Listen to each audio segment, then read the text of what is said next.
Heavyweight boxing fans, what's the deal? All right, man. So wait for a few y'all to get up in here, but I wanted to get my opinion on this news that's coming out. I got a text this morning. Plus, I seen it a few days ago. That Washington versus Charles Martin. They're talking about that possibly being on the Wilder Fury rematch undercard, and they're saying it's supposed to be an IBF elimination fight. I think it's a good fight. Both you guys, or all you guys, have heard me talk about both of them possibly that I think they should be on the card.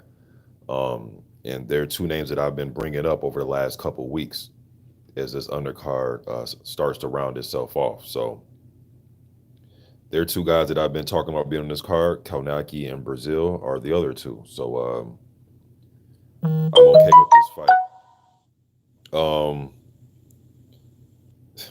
then also want to talk about Ruiz and Whyte and give my opinion about AJ and Pulev. I hear a rumor out there, it's all over right now, that and Pulev even came and put some validity to it, talking about that the fight might be in Istanbul in Turkey. All right, their fight. Dominic Hardy, what's good, man? Blackout, what's good? All right, so first things first. So Washington versus Martin IBF elimination fight. This was being rumored. I looked at the IBF. The rankings that I seen were on. It was on Boxing Scene, but it was the IBF ranking. So I'm not sure how updated those are. I should have just went right to the IBF website. But anyways, uh, uh, Washington's rated number 9 and Martin's number 11. Could be vice versa, but they're 9 and 11. So obviously that shouldn't be the final elimination fight. Okay, so obviously there should be some other IBF elimination fights, and then they should have the winners face off for a final eliminator type of thing. I looked at some guys that are rated higher than both guys. Some guys are doing their things in other sanctioning bodies like Usyk. He's rated higher, but he's doing his thing with the WBO. Obviously, we know if they strip Joshua, they're talking about Parker versus Usyk. But Parker's team came out saying they want 70-30 if that fight were to take place. Um, Went over that already. But I see guys that are rated higher than Washington and Martin. I'm seeing Philippe Herkovic. I'm seeing Adam Konaski, Ajit Caballel, who's supposed to be making his stateside debut here pretty soon. Caballel's a guy that people kind of forget about, but he should also be in the mix as well, man. Um, a few of the guys in there that were rated higher. I think Andrew Ruiz was even rated higher. Um, so hopefully we see some other elimination fights along with this one if this fight is to take place. Jay Jerk was good. Lawrence Williams, what's up, bro? Stormy B man, he says, salute, big bro. You know, Trail Boxing Talk doing his thing right now. Many are tuned in over there. Yeah, and that's cool, man. I really don't have a rhyme or reason when I go live, bro. Just when it's on my mind, I got to get it out. You know what I mean? Unless I'll something else to come up, so it's fine. You know what I mean? I know they do their thing over there. So hopefully y'all just catch me on archive. And for those of you that are here right now, I appreciate that. But yeah, but shouts out to 78 Sports and Black Fight Fan TV, man. They do an excellent job over there with Trail Boxing Talk. But when it's on my mind, bro, I got to get it off now.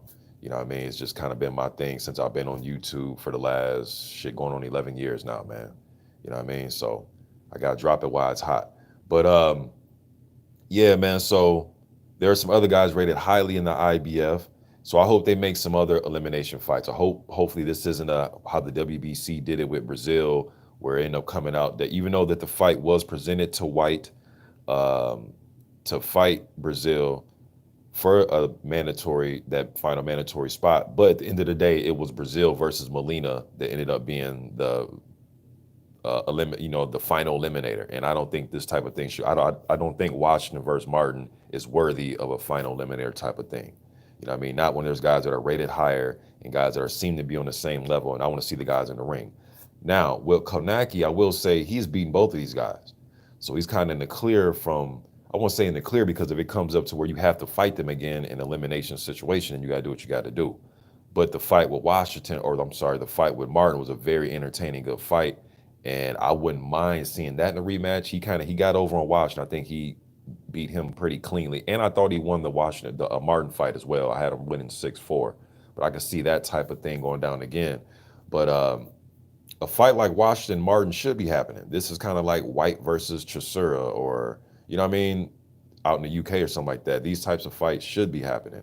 So tell you the truth, man, a fight like this between these two guys should have been happening a couple years ago, to be honest with you. But I think it's a good style clash. I would love to see who will be the aggressor in this type of fight, being that both guys like to counter. Um, but I would love to see who will be the aggressor in this fight. I would think it'd be Charles Martin. I think he would come out as the aggressor. Just Washington seems more of a back foot type of guy, wants to wait and counter you. And Martin seems like he'll want to turn it up with that left hand. You know what I mean? But I think it'd be a damn entertaining, good fight. It may turn into a slugfest because at this point, you never want to lose, but they're getting at the point now, man, where another loss it would just hurt them. You know, it will hurt their progression as far as trying to get a title shot, trying to, because it's an elimination bout, man. So this will hurt. You know, both guys have been in world title matches. Martin has, obviously held a world title before.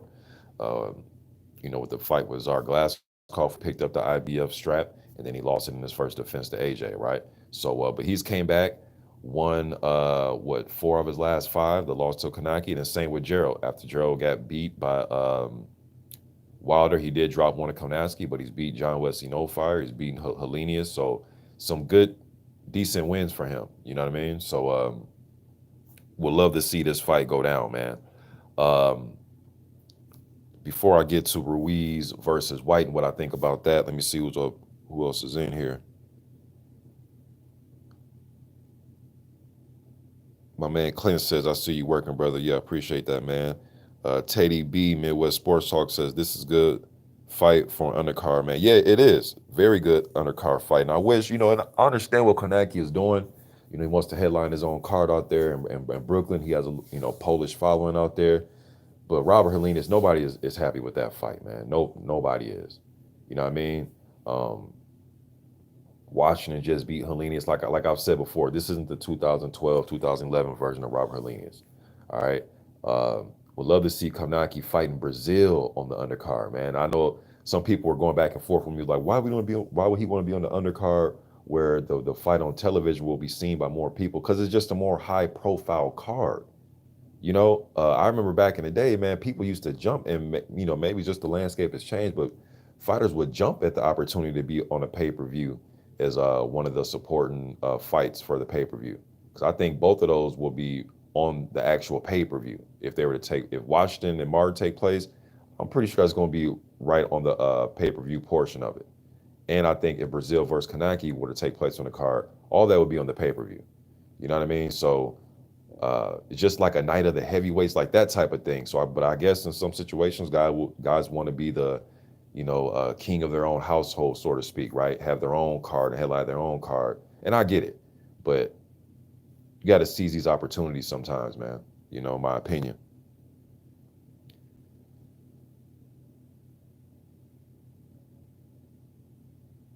Let me see here.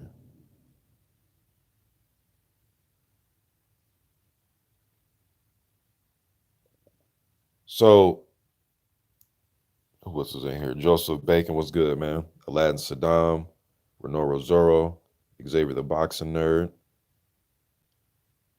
Stormy B, man, he says it's cool, just want people to hear what you have to say. Yeah, no doubt, man. No doubt. Like I said, bro, it's hit or miss. Sometimes I'll have 120 people in here, then I'll have 40, 30. It varies. And I know it varies because I'm going on at different times. And I know some of the brothers have very popular shows that go on probably at the same time that I'm on. But like I said, man, I gotta drop it when it's hot. Renee Sosito was good. My man, Mr. Natty Turney, one up in here. Kawamoto. So I appreciate that, man. You said best damn boxing channel on YouTube, period. I appreciate that. Renault Zero says, and apparently Whyte is going to face Manuel Char next, so I hear. Char hasn't fought in years. Yes, a lot of things is going on with who's going to fight who. Whyte has been associated with Povetkin at first. Remember, it was Povetkin, then Ruiz. Now you're telling me Manuel Char. Manuel Char was on his hit list. Remember when Whyte came out with his hit list? He did mention Manuel Char. And I know he's mentioning Manuel Char because Manuel Char has the regular what is it, the regular or the regular WBA title. All right, so maybe he wants to chase a secondary belt in a fight that he will be perceived the big favorite to win that fight, because I would definitely favor Dillian Whyte to beat Manuel Char. You know what I mean? Then somebody was asking me about, let me touch on the topic of, what's my man's name? Trevor Bryan. They were talking about Trevor Bryan. I went to his social media on Instagram, man, just to see what's going on, what he's been saying. And as of like last week on his Instagram, he was saying something coming up soon. Or maybe it was like 4 or 5, it was some coming up soon. But then before that, he was on there like 6, 7, 8 weeks ago and talking about the Char was a possibility. So I don't know what's up with Trevor Bryan, man. I really don't. Same thing with Trey Lippy Morrison. You guys been asking me about him.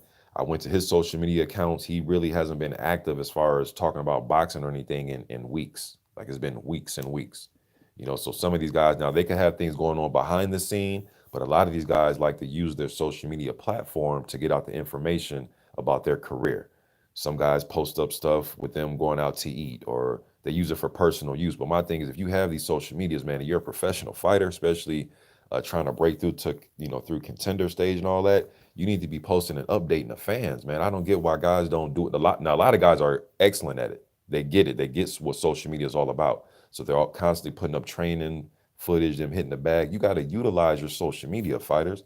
Like, some of you guys don't get it, man. You guys are posting up, going out to dinner with the girlfriend, and that's cool, bro. But you need to be posting you hitting the bag just to get the fans enticed with you, because sometimes with this sport, man, it's out of sight, out of mind.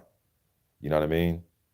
So you should be using that to promote yourself boxing wise, and don't just depend on your promoter or manager to do it. You got to do it yourself, man.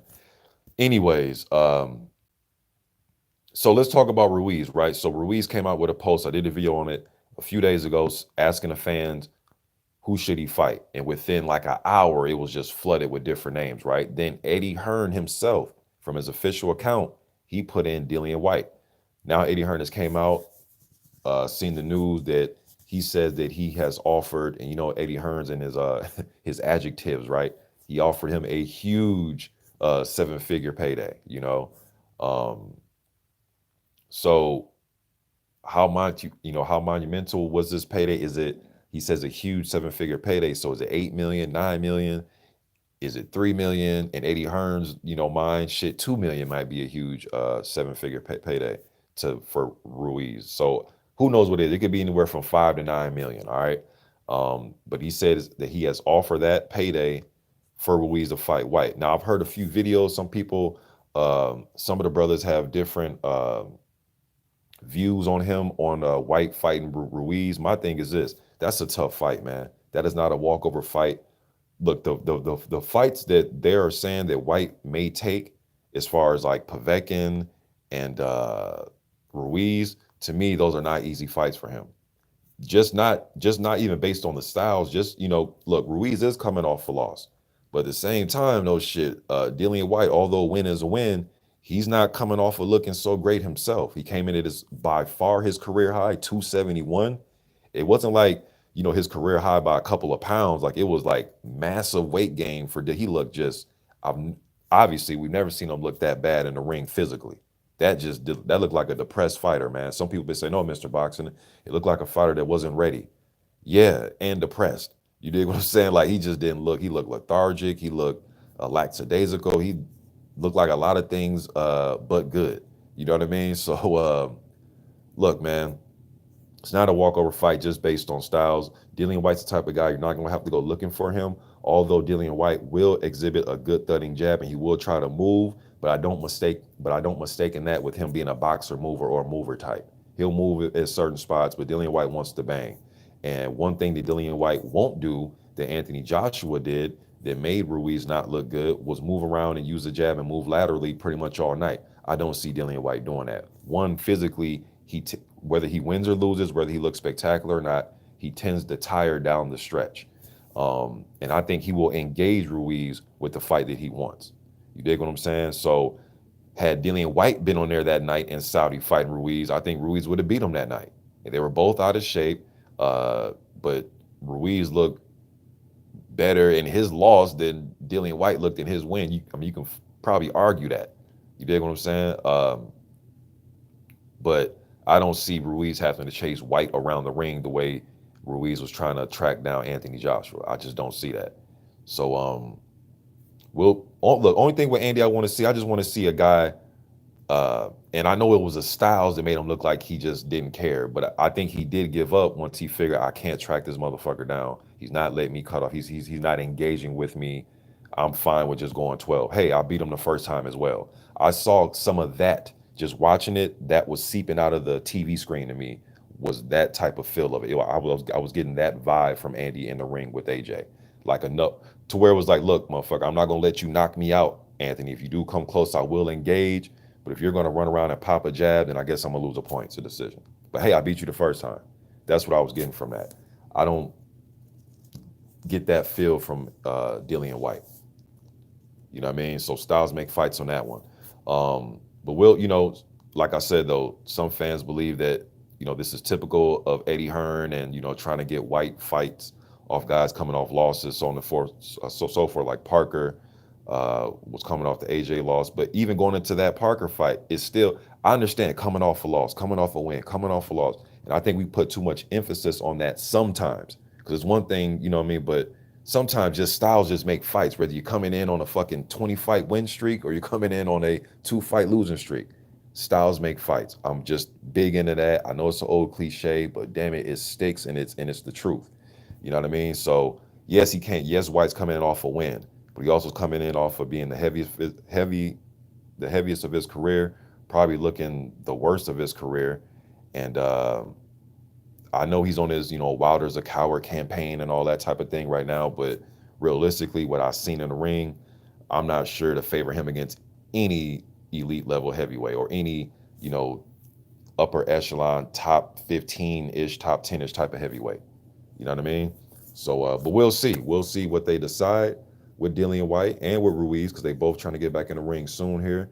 So we'll see what they decide as far as that. Then as far as AJ and Pulev fighting in, allegedly is being reported, we'll see when it's all said and done in Turkey. Look, man, I know people are going to hit me with, well, Mr. Boxing, a world champion should defend his title all over the world. Other guys have, had big fights in Jamaica and in the Philippines and in Africa, so on and so forth. We know all this, right? Look, at this point, man, wherever AJ, now I'm speaking from American fans' point of view, okay? If AJ is fighting a non-American in some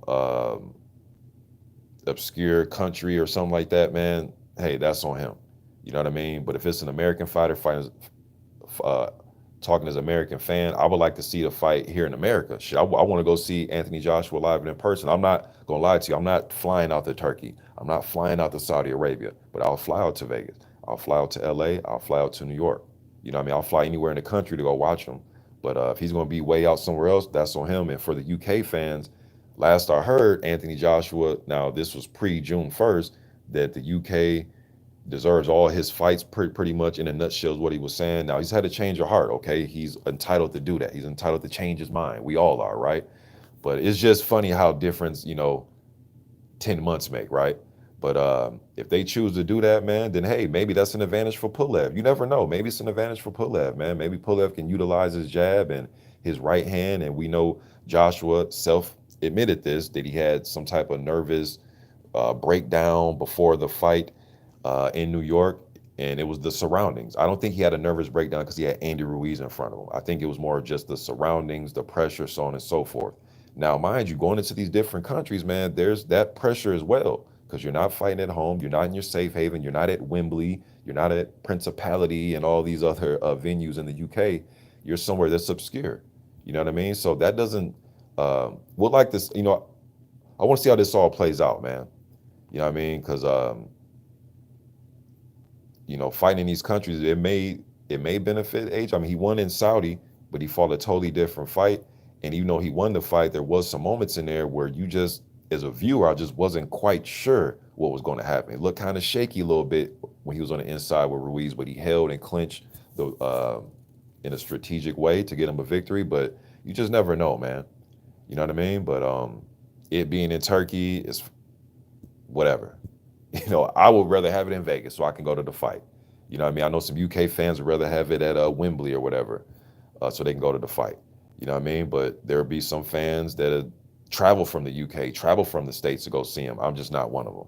You know what I mean? But if that's where they want to have the fight, man, so be it. You know what I mean? But if you happen to fight Adam Konaki or somebody like that or Jarrell Miller, I'd love to see it in the States. You know what I mean? But that's pretty much it, man. Went over. I'm gonna get to what you guys are saying, but AJ, just want to make sure I'm getting everything off before I get you guys' comments. AJ Pulev gave my opinion. Whyte versus Ruiz gave my opinion, and Washington Martin. That's pretty much it. Trying to think, was there anything else in the news that I've seen over the last 2 days? Uh, I'm still kind of scratching my head with the whole Parker thing, man. The Parker and Usyk thing. Uh, I just hope Parker comes out and talks for himself, just so we can hear from him.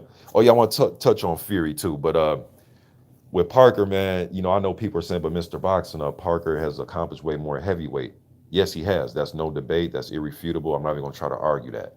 But at the same time, man, when you're demanding 70-30 to fight for a vacant world title and you're not even the mandatory, and I know and I know the WBO has a criteria where the mandatory fights the champion, but if it's a vacant title, the mandatory fights the next highest rated available opponent. And that to me makes the most logical sense across the board. But 70-30, man, that again, like I've said before, it from the outside looks like a non-starter as far as negotiations, but at the same time, as a manager, yes, man, you want to go high and meet in the middle somewhere. So I get that strategy of trying to make a business deal, but I think he should have just kept that under wraps and said that more in meetings with Team Usyk, instead of putting that out there to us, because it comes off kind of diva-ish, and he knows it came out kind of diva-ish, Dave Higgins, because he even said in that interview, not me, him, that he's going to get some backlash from saying this, and then he went on to state what he said. So even he knows. So not just me. Shit, even he knows that he was gonna get some stick from this, man. But yeah, man, you don't want to pass up that opportunity, man. So I think they'll go in there and they'll try to negotiate something. But I do think Higgins was off a little bit when he was trying to make it seem as if Parker was the main reason that these venues were getting sold out when he fought Dillian Whyte and when he fought Anthony Joshua. And we good and well know that Parker could have been in there with fucking David Price and they would have had a good turnout just based on it being a UK fighter fighting in the UK. They support their own. Now, with that said, Parker was a world title holder before, had a few little defenses, so I get that he's accomplished way more, and I can see him wanting the lion's share. But at the same time, Usyk is moving up, and Usyk made history at cruiserweight. I know that doesn't necessarily translate to heavyweight, but he made some history, man. He isn't just Joe Blow moving up. All right, let's not treat him as Joe Blow moving up, man. This dude was an undisputed champion at a weight class. Didn't make no undisputed title defenses, but he got it done. Only himself, O'Neal Bell, and a Grady Vander Holyfield were able to go undisputed at cruiserweight. So it's some history. Gold medal winner, over hundreds and hundreds of amateur wins. You've heard the rumors, right, of him giving Vlad and the Klitschko some good work in sparring. So this just isn't just Joe Blow. Now, he didn't look all that great against Chaz Witherspoon, all right? I'm not going to sit here and lie about that. He did what he had to do. Did it look spectacular? No. You know what I mean? But I could see Parker getting the lion's share in that fight, all right? And to his credit, Usyk was helped and be a part of a fight that sold well in the UK, to fight against Tony Bellew, who's a beloved fighter out there in the UK. Now, was it because of Usyk, the way Higgins is claiming that it sold out for Parker? No. But he was one half of that card, and he went in there and looked, and he got Bellew up out of there. You know what I mean? So that's one thing he can say is, shit, well, at least I came to the UK and got a win over one of their beloved fighters where you lost both fights. You know what I mean? So a lot of things can be argued, man, but that's my opinion on that. Let me see what y'all talk about before I hop off.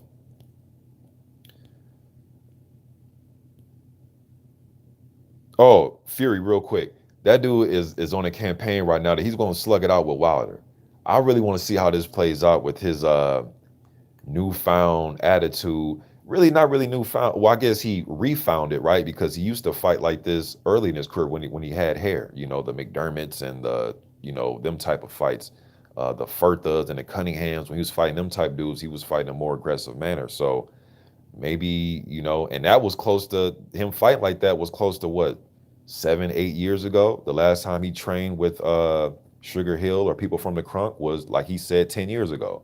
So maybe he's trying to tap into the old him. We don't know. He says he's going to do less herky jerky movement. That's yet to be seen. You know what I mean? Because some people may look at it like, hey man, if it's broke, if it's not broke, why fix it? You know what I mean? Or some people may say, well, shit, man, why did you fix your style up from when you early in your career? And I think because he was getting dropped and getting hurt and buzzed early when he was going to war. Because that's usually what's going to happen. Go watch that Further fight. He didn't go unscathed. The Cunningham fight didn't go unscathed. You know what I mean? When he wants to fight at close quarters and mix it up, he doesn't go unscathed. You know what I mean? There was spots in the Wallen fight. So we'll see, man. We'll see.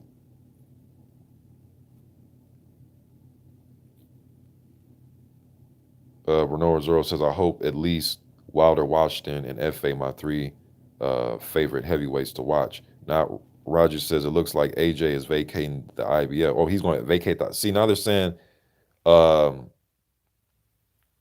they're saying that he's going to, I thought he was going to vacate the WBO.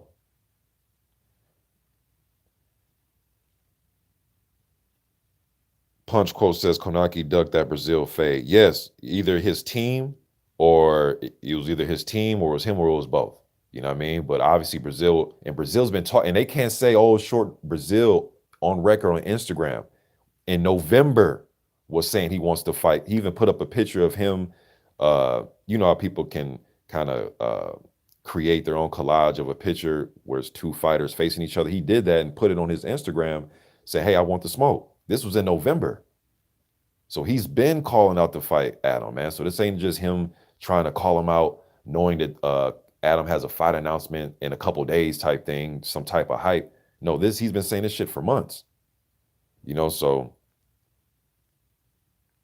no, Mr. 9021, I'm not ready for this snow, man. My man, Mr. 90 Attorney, he also lives here in the Twin Cities in Minnesota, man. And we're supposed to get between, they talking about I've heard anywhere from 8 to 12 inches of snow. And they're going to have the weather emergency thing going until shit. They're talking about tomorrow, late noon to tomorrow, going into the evening. So my boys got basketball games tomorrow, man. I'm not sure how this shit gonna play out, man. I think my youngest son got his game canceled already. He plays 9 and under. Then my 12-year-old plays 12 and under. I'm not sure what they're gonna do with his game yet. Kind of funny because they both want to play. They both lead their teams in scoring and rebounding. They're the best players on their team, so they really want to get out there and play. But we're gonna go hit the gym tonight, do a 2-hour workout session, man, and get them prepared. Usually I'll take them if they have morning games, I usually take them let's say they have a game at noon, I'll take them to LA Fitness around about 7, 8 in the morning, get up a couple hundred shots, and try to do something with the legs like squats or use one of the machines to work on their legs, come back, rest for a little bit, and then take them to the game. So tomorrow's going to be all thrown off. It's going to be a different routine. Probably do some stuff in the basement. Blessed to have a basement with hard floors in the laundry room section. Is huge down there. Or, so we get dribbling in, lift a little bit of weights, do some exercises. I like to get them workouts in before the game, a few hours before the game. Something I picked up in college, man. We used to always do that. And a lot of the pros do it as well, man. So I like to give them the upper hand. Let me see here. GG was good. Joseph Bacon says unification he says unification meant to be on between Whyte and Chard, WBC interim and WBA regular. Okay.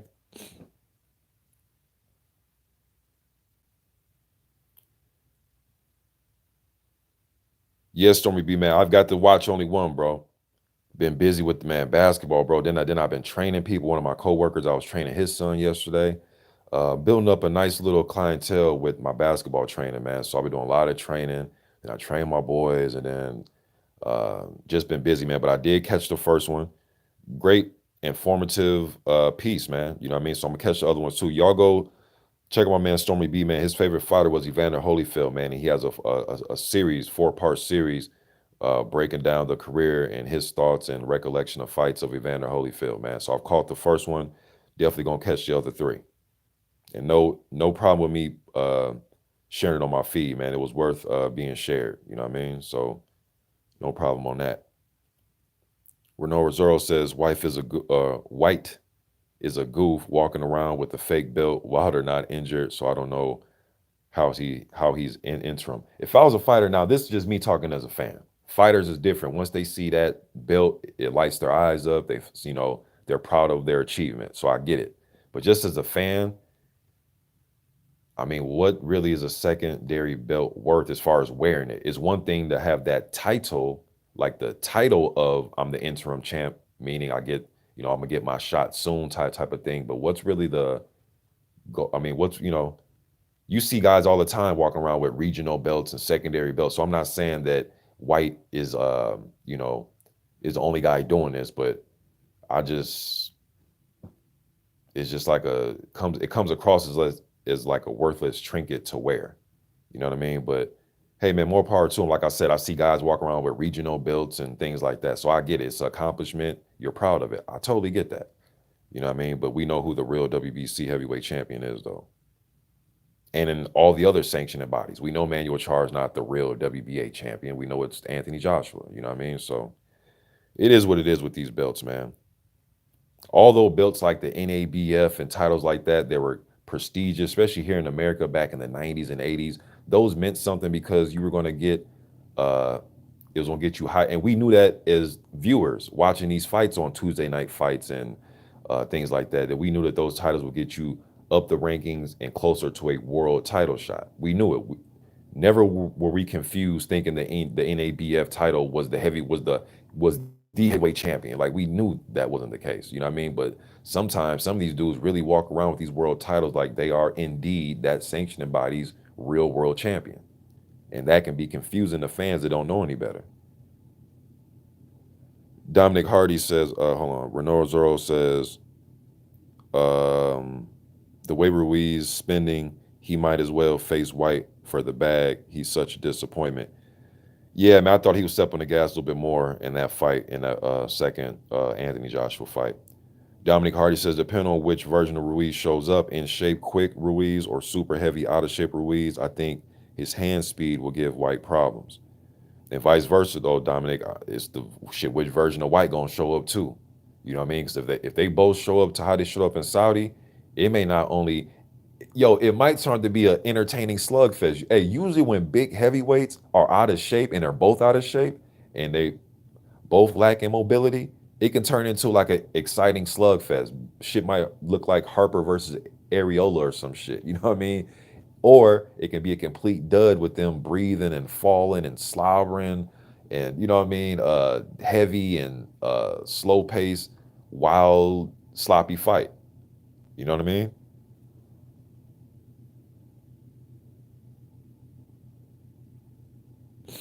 Renault Rosero says, on the contrary, Mr. Boxing, Dillian Whyte notoriously ran from White Rhino Dave Allen. He's definitely running from Ruiz if they get in there. Yeah, I remember the Dave Allen fight, and he was getting people were praising him from having outboxer skills, and he was trying to fight slick in that fight. And I thought he reverted to fighting slick in that fight because it just seems as if him trying to go for the knockout on Allen, he would look bad trying to do it with just missing. And Allen has a pretty decent chin. I know with the price thing, and he was stopped by Ortiz, but all in all, he has a pretty decent chin though.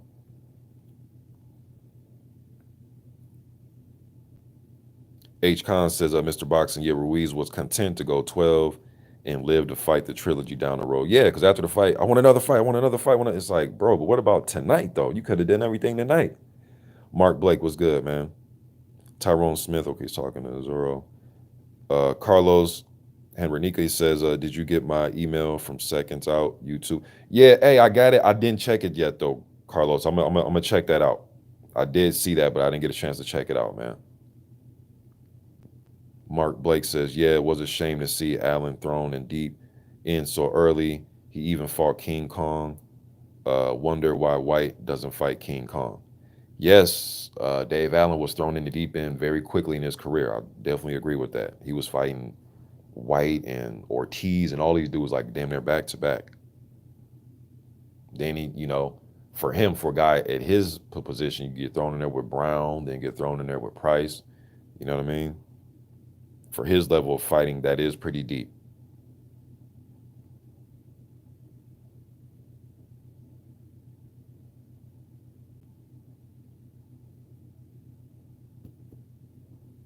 See y'all chopping it up with each other.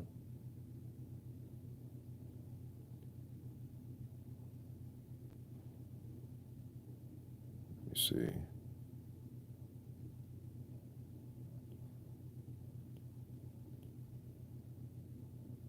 Renora Zoro says, I don't believe Hearn and AJ have faith Usyk beats anyone legit at heavyweight, so they figure they might as well take his O first.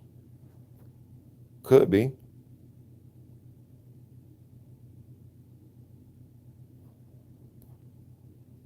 Jupiter B, what's good, man? Timothy Thomas. Let me see here. Donkey Muscle.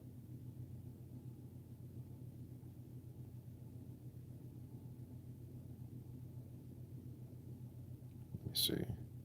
Timothy Thomas says, Mr. Boxing Today. He says, hold on, let me see. Salute Jupiter B. He says, but Timothy Thomas says, AJ just had too much on his plate mentally, especially after maybe Miller and Ruiz did not happen. Could be, but obviously he had a lot because he went in there. It came out, that he had a break, or his nerves was getting to him.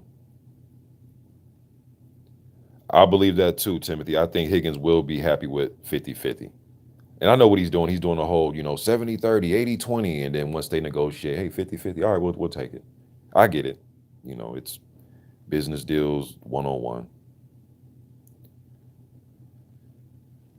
I agree with that too, Timothy. You say a great cruiserweight should still have to prove himself at heavyweight before coming to A side.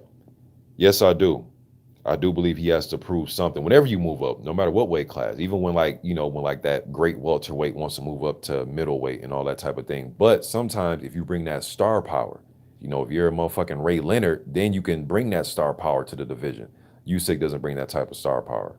You know what I mean? He just doesn't do that. And even if he did have star power, the hardcore fan in me still wants you to prove yourself. I'm not big on who's the most popular. You guys know how I am about that. You guys heard me rant for years about that crazy, silly who's more popular talk. I hate that shit, man. What do you mean who's more popular? Who's the better fighter, damn it? But boxing is a business. We know this. So popularity brings in ticket sales, bring in more viewers. I totally understand that. And Usyk definitely isn't a Ray Leonard moving up from welterweight to middleweight. You know what I mean? Not even close. Maybe to his countrymen he is, but on a worldwide scale, no, it's not even close. Jupiter B says, why is Char ranked? He hasn't fought in about 2 years. I don't get it. Well, bro, oh man, the WBA is just all over the place, man. They have Freza Kendall rated for 4 years in their top 3 because he was court ordered to face Chagayev again in a rematch. It was court ordered, but he kept getting hurt over and over again. Then you got, I'm just giving you a breakdown of the WBA in a whole, man, to get you an idea of just the craziness. Then you had Trevor Bryan fight BJ Flores for the interim title. How the hell BJ Flores is fighting for any type of title, interim, secondary or not? I have no clue.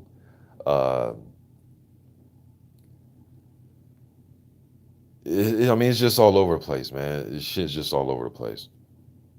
But he has the title, and he's been sitting out. You know what I mean? So he's in line.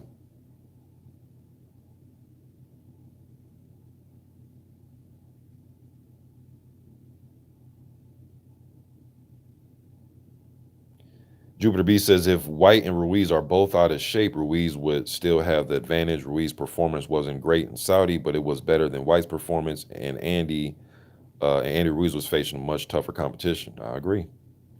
Levi Khan says Washington will beat Martin, even though Gerald isn't great. He's good enough to beat Martin, who has been shot in the stomach, inactive, and on drugs. Laugh out loud. Well, Levi, I don't know if you missed it, bro, but Martin has had about 5 fights, though.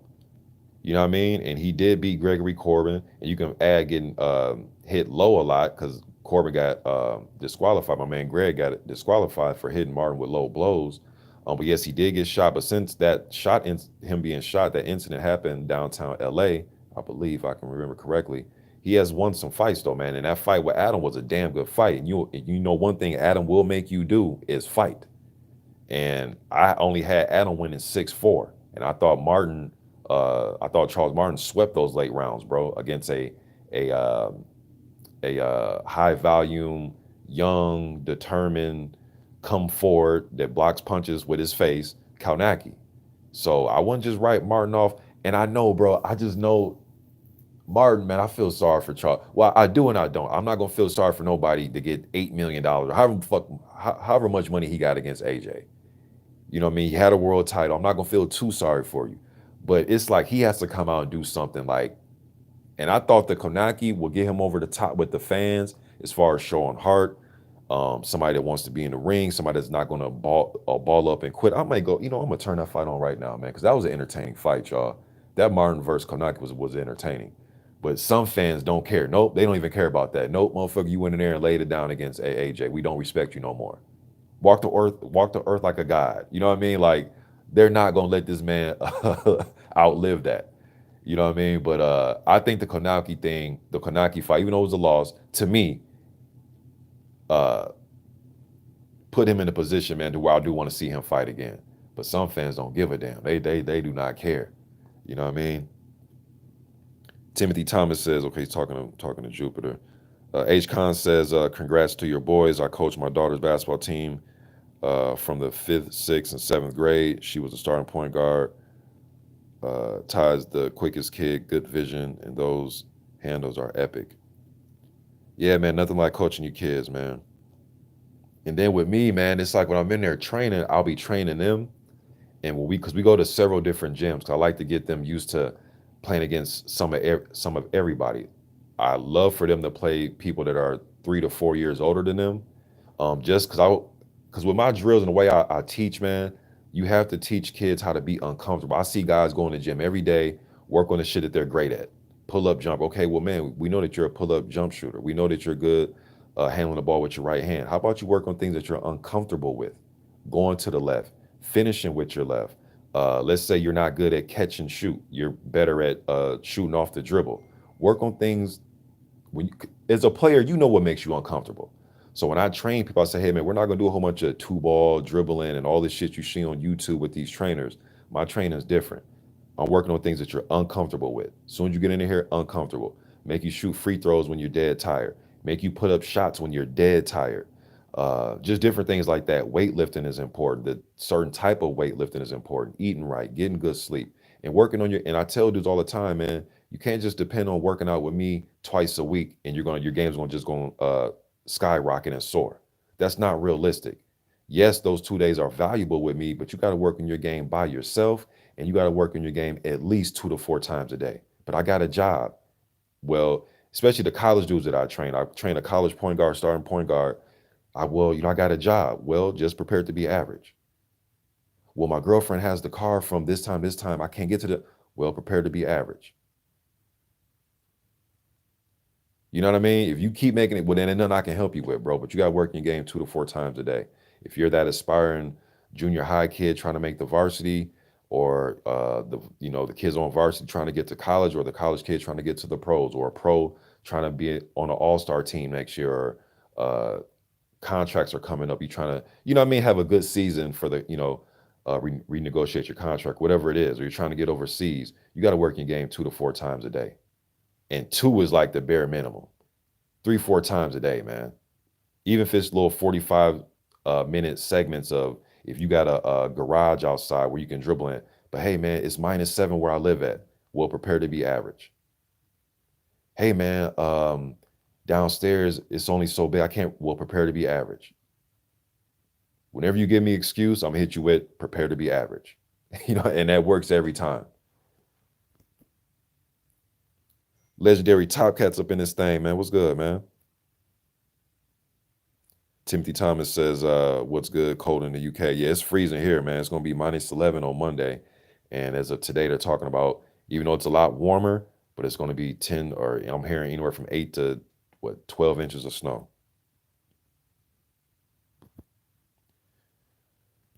Uh, Stretford Ender says, how you see Dubois versus Joyce going if they fight in April 2020? Well, hopefully the fight gets made, but I think I'm gonna go with Dubois in that fight. I think Joyce is gonna bring the pressure. He's just so damn hittable, man. You talk about dudes blocking punches with their face. He'll show you a little bit of movement, and it's funny to see somebody like Joyce, who is I've seen him do sprints on the track, and I know that's not boxing, but he's very fast. The dude can do a fucking standing backflip. He doesn't come off as like this stiff athlete, but when he gets in the ring, you wouldn't think the dude can jump over a fucking quarter, let alone do a backflip. You know what I mean? Like he's just different when he fights, and he's a hard thudding puncher. He wants to come forward. He knows nothing but coming forward, and you're trying to walk down a puncher, man. That I get the walking forward. I'm gonna eat punches to land a punch, but when you start walking down punchers, man, bad things can happen. You know what I mean? Either rather quickly and it ends violently, or the duration of a fight when it comes battle of attrition. He has a good thudding. He's a good thudding puncher that's going to bring pressure. So if he can unravel Dubois from fighting his textbook technique and having his hands up properly, if he can get him to fight an undisciplined fight to where he's just slugging and he's wild, Joy's going to have a chance. Because I seen when what's my man's name, Richard Larte, when Dubois opened up against him, Larte hit him with a good, I believe it was a left hook that made Dubois step back and reset. But that let me know that the kid is smart. Ooh, I got caught with one. Let me step my ass back and reset and put this jab back on him first. Kevin Johnson, man, I tried to huff and puff and blow the house down. I couldn't. Let me just reset, utilize my jab. I'm gonna have to go to decision tonight. If the knockout happens, it happens. He seems more disciplined with his style. He seems like a very hard puncher and like he's still learning.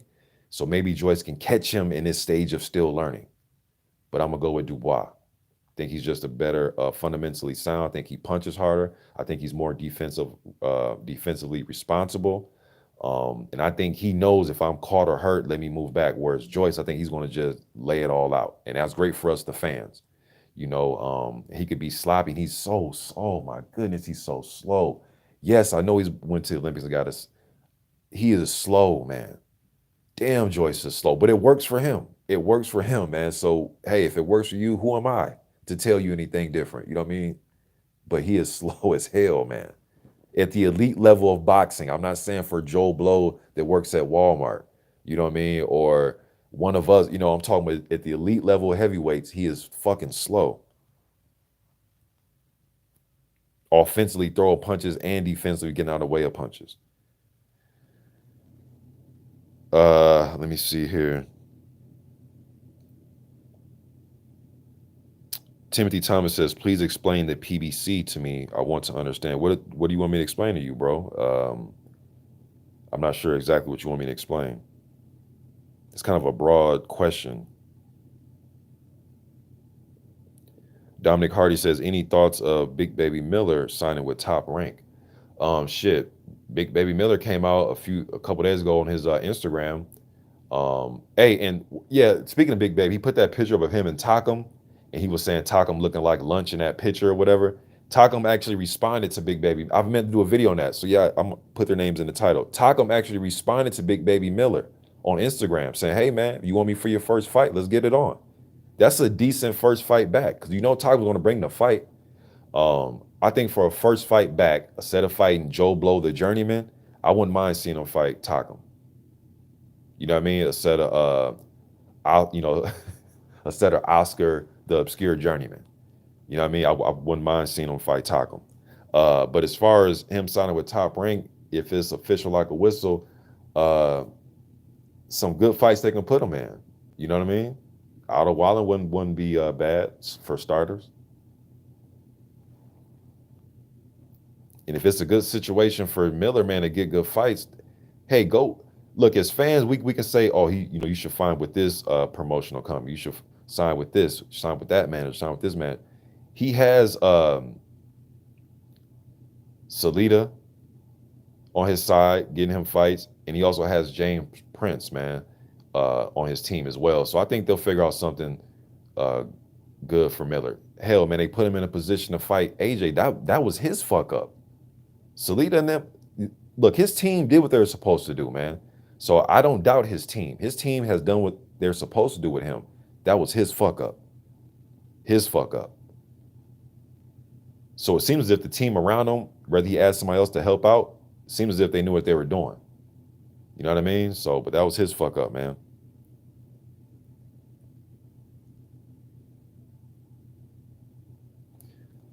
Denaji Vanderpool Bryant says, facts, conditioning and working on your body can take you a long way in basketball. Yes, it can, man. And working on the fundamental skill sets. I be seeing kids in there trying to work on dunks, and I get it. To be a better dunker, you have to dunk. And I get the workouts where you're working on your hops and things, because I have my kids doing some of those drills. But I'm like, working on dunks, man. Work on your left hand. Work on your ball handling. Work on finishing at the cup. Work on your free throws. Work on different type of the different types of three-pointers you can take, pull-ups, catch and shoots, off the dribbles, going to your left, going to, just a privy of different things. And they be in there working on just some of the most random shit that's not going to matter in the game. But I'm one of them type of trainers, man, where I don't try to intervene with everybody and say, no, you should work on this. I let them see me and let them come to me. Because to me, that's more genuine than some grown-ass man in there hawking over a younger ball, trying to get them to do it this way or do it that way. You know what I mean? But sometimes I see kids in there just literally wasting time. Literally. But I don't say nothing, I just keep it moving.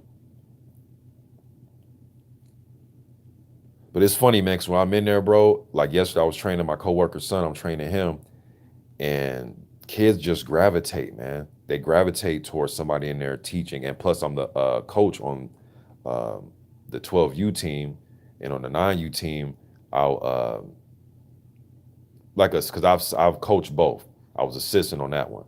But my boy's only been playing ball for a year, man, because I didn't want to, because you guys know I played college ball, had some chances overseas, but I never wanted to pressure them with it.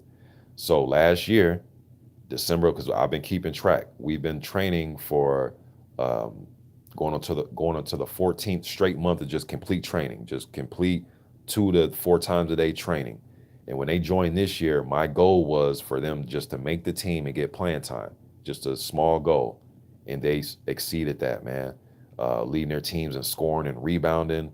My oldest son, well, both of them have scored. My youngest son team is 2-0. My oldest son team is 5-2, and he leads them in scoring and rebounding, both of them. Then my 9-year-old was actually on the 12U team. He started at point guard. Had a lot of steals and assists, only scored a few baskets. And then once the 9U team started up, they wanted him on that one because obviously he'll be the best player on that one. So, but when I take my 12-year-old, man, I haven't played against grown men.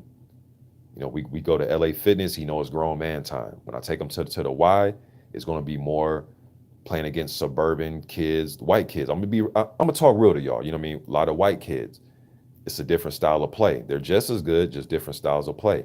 When I take them to the gym over by our house, it's mainly black kids and some Mexican kids, and that's it. I like to take them, so grown-ups playing against mainly white kids and their style of play, black kids, different styles, man, so you can be ready for everything. You know what I mean? And I think that's paramount in developing a ball player, man. And even if you had a fighter, taking him to different regions of the country to get good sparring. You know what I mean? Because there's different styles, contrary to belief, there's different styles of fighting in different regions of the country. I don't know if y'all noticed that by watching the amateurs, but it's different styles of fighting. You know what I mean? Jupiter B says can't jump over a quarter. Yeah, that's what it looked like watching Joyce, man. Volcano, what's good, bro?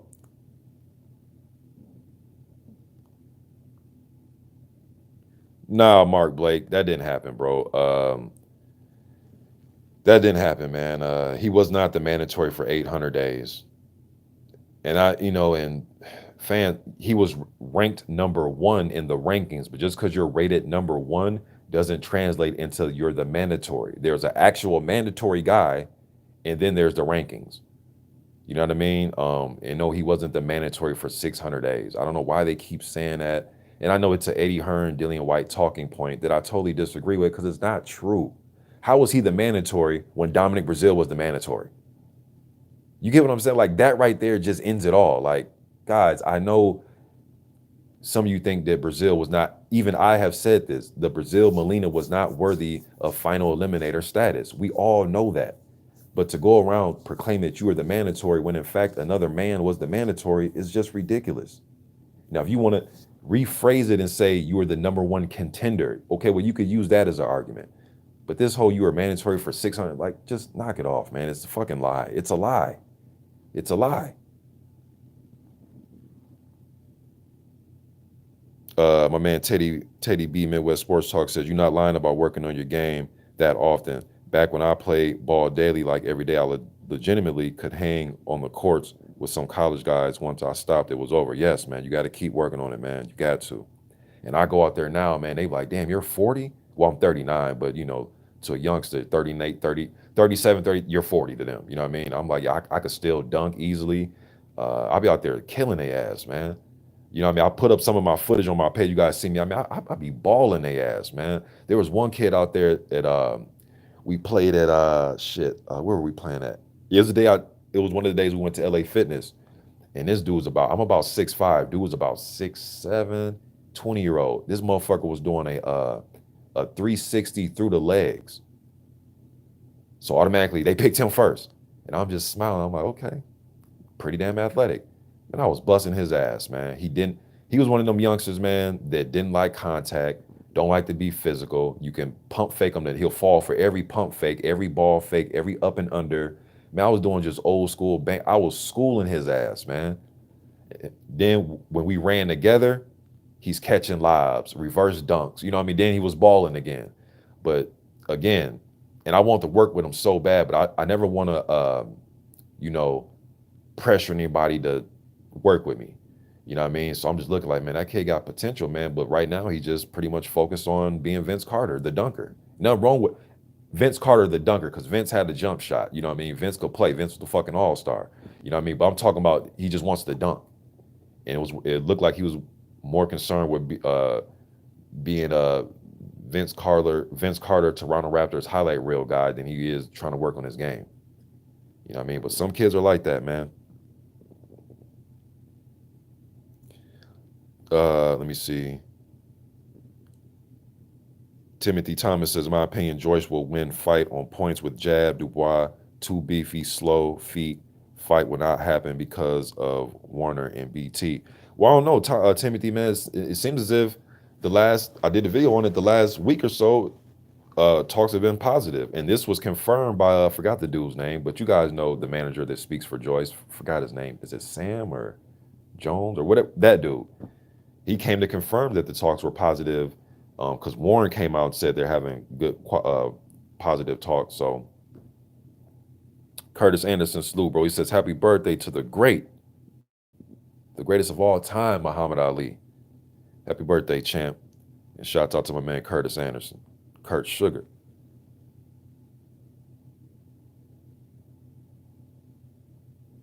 Nah, Carlos, I wish I could make it out to Chicago for the All-Star game. I got family there too, man. That's where I was born. Damn, I would love to make it to the All-Star game, man. But nah, because I want to make it to the Wilder versus Fury card, man. And we gonna wait right now, man. The kids got a lot of stuff going on, a lot of sports activities, a lot of things we got to sign them up for, and money here and money there. So really want to, if anything taking place in February, bro, is gonna be going out to the Wilder versus Fury card. But nah, I'm not gonna go to the All-Star event. Next big thing I go to will be whatever big heavyweight fight they're gonna have in the summer and fall. And I love going to see Wilder, but that's why I like to see guys on his undercard so I can catch them all on one card. Now that's just the me being greedy, you know what I mean? So I want to see all these dudes on one card so I can say, yeah, I've seen them all fight. But I've seen Ortiz fight in person twice now. Wilder, obviously twice, so was really hoping that AJ versus Klitschko, when there was a rumor that the rematch was going to be in Vegas, man, I was praying that fight was going to be in Vegas. And I was praying that the Joshua versus Ruiz rematch was going to be in New York or in Vegas. But then, obviously none of that ever happened. But nah, man, next big event I'm going to go to is going to be the next big heavyweight fight taking place in the States. What's good, JC? Let me see. Gregory Whyte up in this thing. What's good, Gregory? Timothy Thomas says PBC seem to get much negativity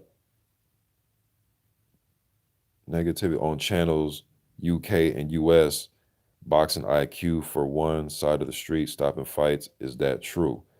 Um, I think it's a fight by fight type of thing. Just like with any promotional company or any type of thing, it's fight by fight. Some fights seem as if they're holding them up, but they make a lot of good fights. And a lot of their good fights are good in-house or PBC fights and fights that can be made. Shit, Wilder and Fury is getting made twice now. You know what I mean? And Fury's not a part of no PBC. Never was. You know what I mean? So um a lot of great fights have been made though, you know, because they got a lot of great talent on their roster. You know what I mean? So I like the fact that they make these fighters their own bosses, you know, and Al Heyman just advises them. You know, he doesn't, hey, you have to fight. He just advises, hey, these are your opportunities. Here's the best money deal. You know, he just, I think he does a good job of advising all his fighters, man. That's why they want to be with him because they get him the most money and he can get you the right fight if you want it. Al Heyman comes across as a, hey, these are the money fights, but you take what you want. It's up to you. I'm not forcing you to do nothing. He comes across, even though I've never heard the man in the interview, just from what I've seen, he comes across like that. That's why when we get into when people bring up, why didn't bother you to fight with Martin? It's like, well, because Al Heyman is going to do the best for said fighter, not necessarily for Wilder. And the best opportunity for Martin at that time, monetarily, was the AJ fight. They presented that fight to Parker and Joshua. And the person that had the biggest bag was AJ. So Al Heyman, he's not thinking like us, the fans, where it's like, hey, unification fight between two American heavyweights. That's great. That's what a lot of us wanted, especially the traditionalists like myself. We wanted that. Everybody was calling for that. It wasn't that Wilder was dunking Charles Martin. No. For Wilder, that would have been great for Wilder, but for Martin, would have been great for him monetarily. He was looking at legacy, looking at money. So monetarily for him was the AJ fight. That's why there was no unification. It was because nobody was scared of nobody. You know what I mean? And you would think fans would just know this, but maybe they do and they just trying to have something to argue about, which I think happens most of the time on social media. Yes, Count Drago. Yes, you're right. Cuban, Russian, American styles are distinctively different. Yes, you're right. And it's like that here. Just in this country is different too. You know what I mean? Um, it seems like guys in the Midwest want to be more slick with their styles. You know what I mean? Like the Mexican fighters out there on the West Coast, them dudes come to bang, man. You know what I mean? Them dudes come to bang. You know what I mean? It's just different styles in different regions, man. And again, each region is going to have guys with different styles in said region. But I'm just saying, majority of regions are kind of they fight similar, in my opinion. Yeah, Tyrone Smith, I was out there balling them dudes, man. I'll be I'll be going out there to get picked, right? And it be, man, I'll be biting my tongue, but I'm 40, I'm 40. And when I show up, I'll show up in like sweatpants, the long Under Armour tight shirt that you wear under your t-shirt, that you like long johns, but so I'll be like, damn it, to them, I'm fully dressed. I ain't even got my basketball shorts on. And they'll pick me like fourth, right? Third, I'll get picked third. Sometimes I'll be a cap. If we shooting and I make it, you're a cap. You know what I mean? Or if we play 21 and they see you playing 21, then they'll split like, okay, you a cap and you a cap. But if I'm just showing up and they don't know me, I'll get picked like third or fourth because I'm big. Okay, you can probably rebound for us. I go out there and start taxing their ass, man. Like, you know, so you got me fucked up.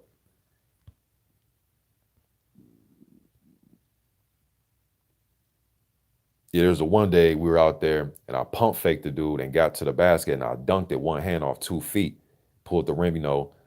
And they're like, damn, we didn't know you're a Westbrook uncle. It was just funny, but I love hooping with the youngsters though, man. Because when I'm out there against guys that are around my age, them dudes are so out of shape and just bellies. And I'll be like, damn, man, y'all are just way past it.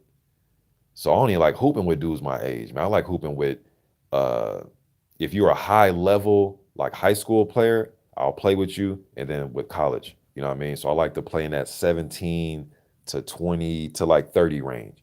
But guys that are 35, not every 35 plus guy, but majority of them out of just too out of shape.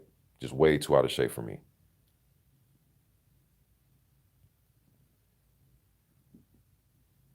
Gregory Whyte says he will be in attendance. He says, I'm already booked for the Wilder Fury 2 fight. Too bad our paths didn't cross in November at the Ortiz fight. Damn, and I was there too, Gregory. I seen my man Lawrence Williams, seen Malik Scott, chopped it up with a few guys. Hey, did you get a chance to see Casamayor? And it's funny at these fights sometimes, man. Because I'm so used to just watching fights on TV. So when you there, it's like people are just walking around, you know what I mean? And I'm not the starstruck type. Boxing fans, we're not like that because for one, you grown as hell. You shouldn't be starstruck grown as hell. And for two, fighters want you to meet and greet them, man. Like, there's one thing about fighters, man. Because some retired sports guys are just super cocky and you got to damn near pay them just to talk to them. You know what I mean? They want you to pay them to talk to them. But retired fighters, they love the mingle, man. I happen to look to we're like, this after the fight, I'm walking, we're about to go get something to eat at one of the little places in the MGM. Joel Casamayor is right there. I did a double take because it was like, oh shit, Joel Casamayor. Then he seen me mouth his name. So I'm like, Casamayor. Then he was like, shook his hand out. He stuck his hand out. We shook hands. Little as hell too. You know what I mean? Kaunaki, the same thing. You guys remember when I was doing the live at I forget which restaurant I was at the food court in MGM. I'm literally standing, I'm literally sitting there talking about the fight. Kaunaki walked right by. I even said what's up to him as he's walking by. He's like, hey, what's up? So it's just funny at these fights sometimes, man. Walking up the stairs, going to the bathroom, me and Dominic Brazil literally walked right past each other, shoulder to shoulder. Didn't notice it was him until we bumped shoulders. You know what I mean? So at these fights, man, these fighters, they all seem pretty cool, man. Like they want you to, they all seem approachable. Zab Judah was the same way. You know what I mean? So that's one thing about the retired fighters, man. They seem very approachable at these fights, at least the ones that I've encountered.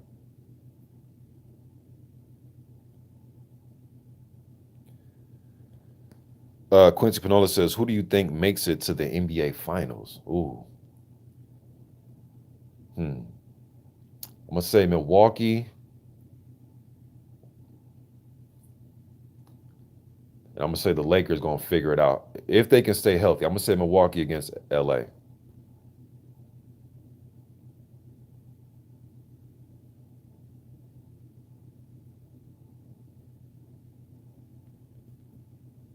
Also got a chance to meet a few YouTubers there too, man. I got a chance to finally meet Fred. Me and Fred was supposed to cross paths in LA, but we never did.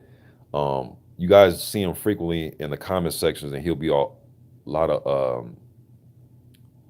upload a lot of the LDBC guys. My man, Body Snatcher returns. That's Vince Camper. He was MVP of the Drew League, man. The Drew League is one of the toughest summer leagues in the world, let alone the country, in the world.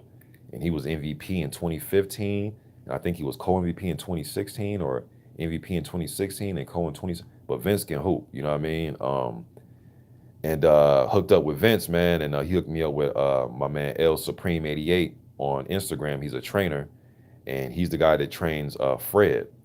And Fred was trying to meet Fred at the park over there. Forgot where we were in LA exactly, but I forgot what park we were at that day. But Fred couldn't make it. That we had on speaker. We spoke like that. Then I met him at the MGM. He was sitting in the lounge at the Wilder Ortiz fight. You know what I mean? Got the chance to meet Blue Blood as well. You know what I mean? So nice to fellowship with other YouTubers, man, and just people that watch your videos or you watch their videos or you converse with people in the comment section.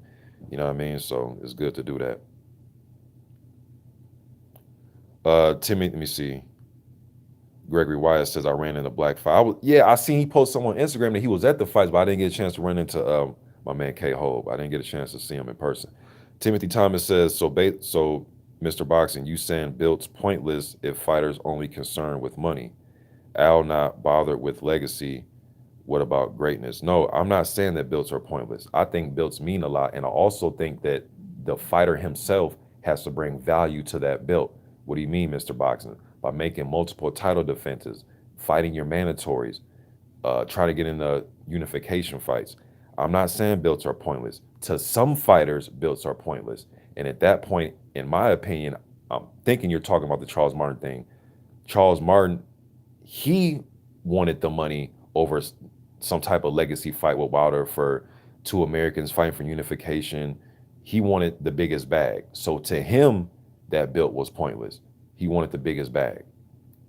Every fighter doesn't think like that. I think Al, in my opinion, is advising you like, here, look, man, these are 3 opponents we have on the table for you. This fight, you'll make the most money, but the opponent is, fans might not like it. This fight right here, you're a huge underdog. Um, you know what I mean? Big bag. This fight right here, this third fight, unification fight, you won't make as much as you would in those other 2 fights, but it's a unification fight. And if you win this fight, your next fight will really be a huge payday, probably more money than you'll make in those other 2 fights if you take those fights now. It's up to the fighter. Al just advises you, man. He's not telling you, nope, you're going to fight this guy. Gives you options. It's up to you to take those options. Just like if Martin would have took the Parker option, that would have been on him to take that option. It was presented. He didn't take it. Why? Because the bag wasn't big enough. So no, bro, don't put this. I'm not going to put it on Al. I put it on the fighter. You know what I mean? I put it on the fighter.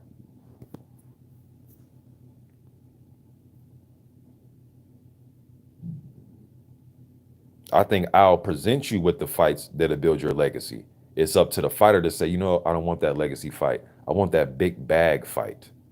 You know what I mean? I want the fight that's going to make me the most money. If that happens to be the legacy fight with fill in the blank, fine.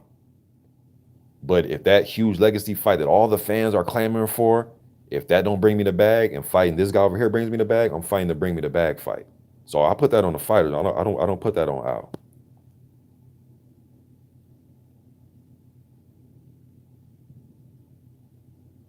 H Con, I missed that too, man. I know what you're talking about. That was I'm thinking you're talking about what happened in LA for the Wilder Fury when Fred had that brunch, and I heard Holyfield was there and Stephen A. Smith. It was a whole bunch of people there, man. I actually missed that.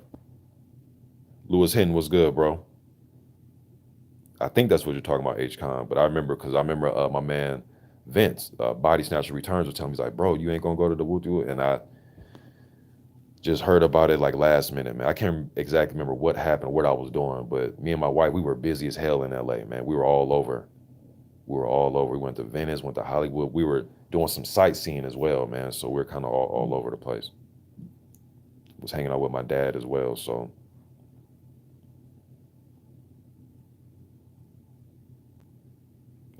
But hey, Gregory, man, you had fun at the fight, man. Damn, I wish I can go, man. I'm still kind of lightweight thinking about it, man. I'm thinking about doing a come in Saturday morning and leave Sunday noon type thing.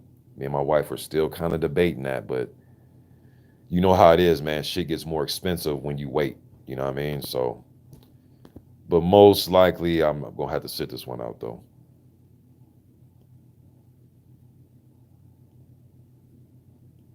But hey, man, I've been on for an hour and 15, man. Let me see. Hold up. Let me see what was going on.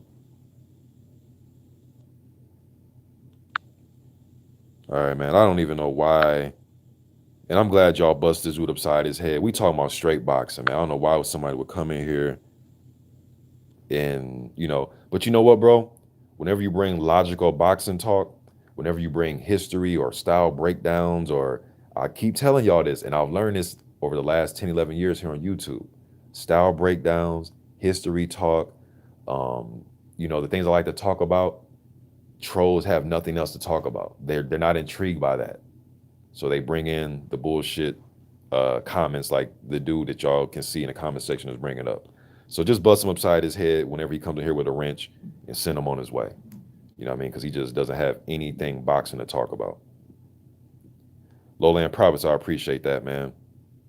Stretford Ender says, bought a package flight and hotel 5 nights. Was that 456 pounds? We not bought fight tickets yet, hoping prices come down. Well, hopefully they come down for you as well, man. But hey, man, I appreciate y'all showing up to the live stream, man, this morning. I'm going to hop off this, man. Got stuff to do. But until next time, most likely tomorrow, I'm going to get back on here. Hold on. Volcano says, laugh out loud. Sounds like the young baller. I have been there myself, wanted to dunk everything. Yeah, and I was like that too, bro, because I started dunking in 7th grade. And people, no, you didn't. I actually have my article still. And in one of my high school articles, it even talks about me dunking in 7th grade and that article was in fucking 1998. You know what I mean? But I was dunking in 7th grade, man. 98, 99, The 98-99 season was my senior year. So, in a lot of my old articles, it talked about me dunking a basketball in seventh grade. So yeah, man, I used to want to dunk every fucking thing. I couldn't wait for I used to cheat on steals, and my coaches get so pissed.